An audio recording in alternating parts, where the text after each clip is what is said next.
জায়গাটি এসেছি, জায়গাটির নাম হচ্ছে আশেশ্বর মহাদেব। আশেশ্বর মহাদেব এখানে নাম হলো কেন? বলে নন্দ বাবা যশোদা মাইয়ার বহুত দিন ধরে কোনো সন্তানাদি হচ্ছিল না। তারপরে তারা বহু জায়গায় বৃন্দাবনে 84 কোরসের মধ্যে বিভিন্ন জায়গায় তপস্যা করেছেন। তপস্যা করতে করতে স্বয়ং দেবাদিদেব মহাদেব যে শ্রীকৃষ্ণের জাতক লীলা সর্বোত্তম নরলীলা নরবপু তাহার শরীর স্বয়ং ভগবান এখানে এসেছেন বলে তিনি তার লীলায় অংশগ্রহণ করার জন্যে তিনি এখানে এসে বসে তপস্যা করছেন। আর অদূরে নন্দগাঁও নন্দ বাবা এখানে এসে বসে স্থাপন করেছেন। এখানে শিব মন্দির আপনারা দর্শন করছেন। ইনি হচ্ছেন আশেশ্বর মহাদেব। আশেশ্বর মহাদেবের সুন্দর পরিদর্শন আশেশ্বর মহাদেব।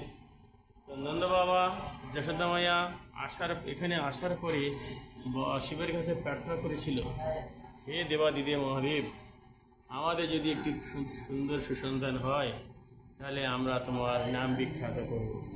তখন এখান থেকে প্রার্থনা করে যাওয়ার কিছুদিন পর স্বয়ং ভগবান আবির্ভূত হলেন। তা স্বয়ং শিবজির কাছ থেকে আরাধনা করে বা আশা করে তিনি যখন ঘুরে ফিরে গেছেন, কিছুদিনের ভিতরে এই কৃষ্ণজি আসছেন। বলে কৃষ্ণ কানাইয়া লাল কি জয়। তাই শিবের কাছে আশা করে মানত করে নন্দ বাবা যশোদা মা গিরে যাওয়ার পরে এই কৃষ্ণ এসেছিলেন। তাই শিবের নাম হয়েছে আশেশ্বর মহাদেব। চমৎকার। আপনারা দেখছেন আজকে বেশ কিছু ভিডিও ডিলিট হওয়ার কারণে বছর 4 আগে এসব বৃন্দাবনের খুঁটিনাটি অসংখ্য ভিডিও আপলোড হয়েছিল। আবার আপনাদের আশীর্বাদে সেটা সম্ভব হচ্ছে।